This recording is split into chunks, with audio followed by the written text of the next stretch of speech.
அனைவருக்கும் சுமதி ஸ்ரீயின் அன்பு வணக்கம்.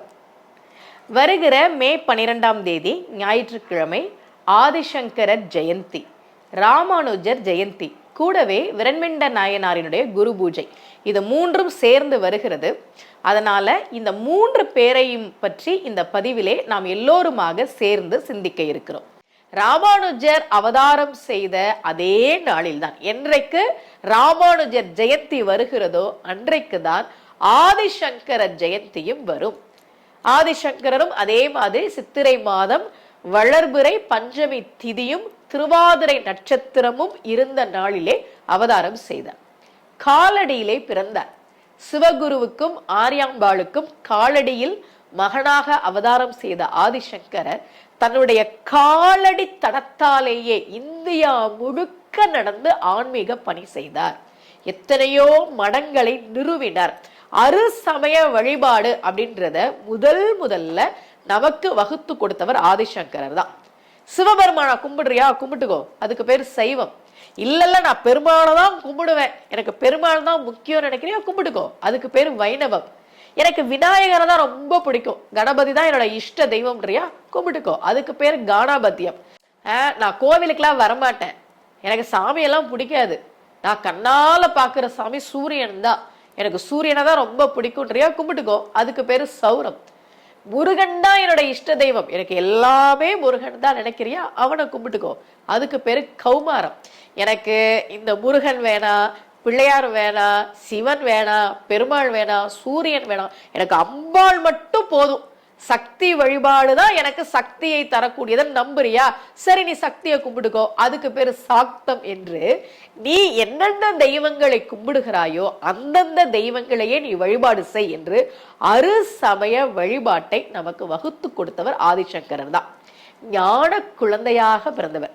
ஆதிசங்கரனுடைய மிக முக்கியமான பணி என்னன்னா, எங்கெல்லாம் அம்பாள் உக்கிரமாக இருந்தாலோ அங்கெல்லாம் போய் ஸ்ரீ சக்கரத்தை பிரதிஷ்டை செய்து அவளுடைய உக்கிரத்தை தனித்தவர். நிறைய கோவில்கள்ல, காஞ்சி காமாட்சி அம்மன் கோவிலாக இருந்தாலும் சரி, திருச்சியில இருக்கக்கூடிய திருவானைக்காவலில இருக்கக்கூடிய அகிலாண்டேஸ்வரியாக இருந்தாலும் சரி, இப்படி அம்பாளே உக்கிரமாக இருந்தால் அந்த நாடு நல்லா இருக்குமா என்று ஸ்ரீ சக்கரத்தை பிரதிஷ்டை செய்து, நம்ம இன்னைக்கு அம்பாள் வழிபாட்டுல ஸ்ரீ சக்கரம் வச்சு வழிபாடு செய்யறோமே, அதை முதலில் தோற்றுவித்தவர் ஆதிசங்கரர் தான், அந்த முறையை ஏற்படுத்தியவர். ஸ்ரீ சக்கரத்தை பிரதிஷ்டை செய்து உக்கிரமாக இருந்த அம்பாளை எல்லாம் சாந்தப்படுத்தியவர் ஆதிசங்கரர். அவர் செய்த திருப்பணிகள்ல மிக மிக முக்கியமானது, அவர் செய்த அற்புதங்கள்ல மிக மிக முக்கியமானது கனகதாரா ஸ்தோத்திரம் பாடி நெல்லிக்காய், தங்க நெல்லிக்காய் மழையை பெய்வித்தது. இன்னைக்கும் அந்த வீடு சொர்ணத்து இல்லம் என்கிற பெயரில் இருக்கிறது. ஒவ்வொரு வீட்டுக்கா போய் யாசகம் கேட்டார். அயாசகனுடைய வீடு, அந்த வீட்டுல எதுவுமே கிடையாது, சாப்பிடுறதுக்கு எதுவுமே கிடையாது. அயாசகனுடைய மனைவி பார்த்தால் நம்மளே சாப்பிட ஒன்றும் இல்லாம இருக்கும், நம்ம வீட்டுக்கு ஒருத்தர் யாசகம் கேட்கிறார், கொடுக்கறதுக்கு எதுவுமே இல்லையே இந்த வீட்டுல, என்னதான் இருக்குன்னு பார்க்கும்போது இந்த நெல்லிக்காய் ஊறுகாயில ஒரு துண்டு இருந்துச்சு, இதையாவது கொடுப்போம் அப்படின்னு கொண்டு கொடுத்தா. கொடுக்கிற மனசுதான் முக்கியம். நாங்களே சாப்பிட ஒண்ணும் இல்லாம இருக்கோம், இதுல நீ வேற யாசகம் கேட்கறியா போ அப்படின்னு சொல்லாம இருந்த ஒரு சின்ன நெல்லிக்காய் துண்டை கொண்டு கொடுத்தால, அந்த மனசை பார்த்தார் ஆதிசங்கரர். அம்மா மகாலட்சுமி தன்னுடைய வறுமை நிலையிலும் யாசவன் கேட்ட ஒருத்தனுக்கு இல்லைன்னு சொல்லாம இதையாவது கொடுக்க முடிஞ்சதேன்னு ஒருத்தி சந்தோஷப்படுறாளே, இந்த மகராசிய, இந்த வீட்டை நீ கொஞ்சம் கண்ணெடுத்து பாருமா, இவங்க வறுமை நிலைய நீ மாத்தி கொடுமா, நீ மகாலட்சுமியாக இருக்கிற போது, எங்களுக்கெல்லாம் தாயாக இருக்கிற போது, இப்படிப்பட்ட நல்ல மனிதர்கள் வறுமையில் வாடலாமா, நீ கொஞ்சம் உன்னுடைய கடைக்கண் பார்வையை இந்த வீட்டு பக்கம் திருப்புமா, இவர்களை நீ நல்ல நிலைக்கு உயர்த்தி கொடுன்னு அவர் பாடினதுதான் கனகதாரா ஸ்தோத்திரம். யார் ஒருவர் தினமும் பூஜையில கனகதாரா ஸ்தோத்திரம் சொல்கிறார்களோ அவர்களுக்கு நிச்சயமாக வருமான தடை அப்படின்றது இருக்காது. கண்ணதாசன் கனகதாரா ஸ்தோத்திரத்தை படிக்கிறார். அவர் நிறைய திரைப்படங்கள்லாம் தயாரிச்சு கொஞ்சம் கடன்ல இருந்த காலகட்டம். கனகதாரா ஸ்தோத்திரம் படிக்க படிக்க படிக்க அவருடைய கடன்லாம் அடையுது. அப்ப அவர் யோசிக்கிறார், எனக்கு கனகதாரா ஸ்தோத்திரம் பத்தி தெரிஞ்சுது, அதனால இதை படிச்சு என்னோட கடன்லாம் தீர்ந்துச்சு. இதே மாதிரி கடன்ல இருக்கிற மற்றவங்களுக்கும் நல்லது நடக்கணும்ல. எத்தனை பேரால சமஸ்கிருதத்துல இருக்கக்கூடிய இந்த வார்த்தையை படிக்க முடியும்? சமஸ்கிருத வார்த்தையை தமிழ்ல எழுதினா கூட எத்தனை பேரால படிக்க முடியும்? அதனால கனகதாரா ஸ்தோத்திரத்தை நான் தமிழ்ல மொழிபெயர்க்கிறேன் அப்படின்னு கண்ணதாசன் கனகதாரா ஸ்தோத்திரத்தை பொன் மாறி அப்படின்னு தமிழ்ல மொழிபெயர்த்திருக்கிறார்.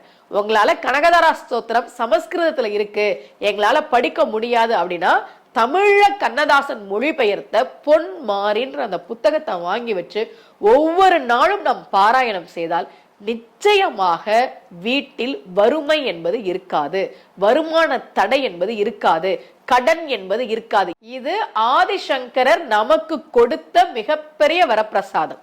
அதற்கு சாட்சியாக இருப்பவர் கண்ணதாசன். எத்தனையோ பேரு கனகதாரா ஸ்தோத்திரம் சொல்லி வாழ்க்கையில நல்ல நிலைமைக்கு வந்திருக்கிறாங்க.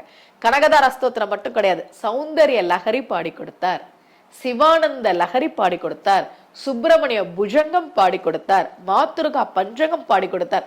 உடம்புல நோய் இருக்கா, சுப்பிரமணிய புஜங்கம் சொல்லுங்க. குடும்பத்துல ஒற்றுமை வேணுமா, மாத்துருகா பஞ்சகம் சொல்லுங்க. செல்வ வளம் வேணுமா, கனகதாரா ஸ்தோத்திரம் சொல்லுங்க. சிவனுடைய அருள் வேணுமா, சிவானந்த லஹரி சொல்லுங்க. அம்பாளினுடைய அருள் வேணுமா, சௌந்தரிய லஹரி சொல்லுங்க. இப்படி பல பல துதிகளை நமக்காக பாடி கொடுத்த மகான் ஆதிசங்கரர். அவருடைய அவதார திருநாள் இன்று சித்திரை மாதம் வளர்பிறை பஞ்சமி திதியும் திருவாதிரை நட்சத்திரமும் கூடி வரக்கூடிய நாளில்தான் அவருடைய திரு அவதார திருநாள் வரும். இந்த நாளில் ஆதிசங்கரர் உலக மக்கள் அனைவரும் எல்லா வளங்களோடும் எல்லா நலங்களோடும் இருக்க வேண்டும் என்பதற்காகத்தான் இத்தனை பாடல்களை நமக்காக பாடி கொடுத்தார். எத்தனையோ மடங்களை நிறுவினர். சிருங்கேரி சாரதாபீடம் இருக்கே, ஏன் அந்த இடத்துல போய் அந்த மடத்தை நிறுவினார் தெரியுமா? அந்த இடத்துக்கு போறார், ஒரு தவக்கலை, அது பிரசவ வேதனையில துடிச்சுக்கிட்டு இருக்கு. அப்ப அங்க வந்த ஒரு பாம்பு வெயில்ல பிரசவ வேதனையில இந்த தவளை துடிக்கிறத பார்த்துட்டு படம் எடுத்து நிழல் கொடுத்துச்சான். பாம்புக்கு உணவுதான் தவளை, பாம்புக்கு தவளை இறை. ஆனா பிரசவ வேதனையில துடிக்கிற வெயில்ல வாடுற தவளைக்கு காருண்யத்தோடு பாம்பு படம் எடுத்து நிழல் கொடுத்ததை பார்த்த ஆதிசங்கரர் அந்த இடத்தில் சாரதாபீடத்தை நிறுவினார். இப்படி காருண்யத்தோடு தான் மக்கள் அனைவரும் இருக்க வேண்டும் என்று அவர் விரும்பினார். ஆதிசங்கரருடைய ஜெயந்தி நாளில் நாம் அவரை நிச்சயமாக நினைக்க வேண்டும். அவர் நமக்காக பாடி கொடுத்த எத்தனையோ பாடல்களில் நம்மளால எதெல்லாம் முடியுதோ அதெல்லாம் நம்ம பாராயணம் பண்றது ரொம்ப ரொம்ப முக்கியமா இன்றைய நாளில் நாம் செய்ய வேண்டிய கடமை. இன்றைக்கு விரண்மிண்ட நாயனாரினுடைய குரு பூஜை, ராமானுஜர் ஜெயந்தி, ஆதிசங்கரர் ஜெயந்தி, இது மூன்றும் சேர்ந்து வந்த இந்த நாளில் இவர்கள் மூவரை பற்றியும் உங்களோடு சில செய்திகளை பகிர்ந்து கொள்ள வாய்ப்பு கிடைத்ததில் எனக்கு மிகுந்த மகிழ்ச்சி. மீண்டும் சந்திக்கலாம். அனைவருக்கும் அன்புடன் சுமதி ஸ்ரீ.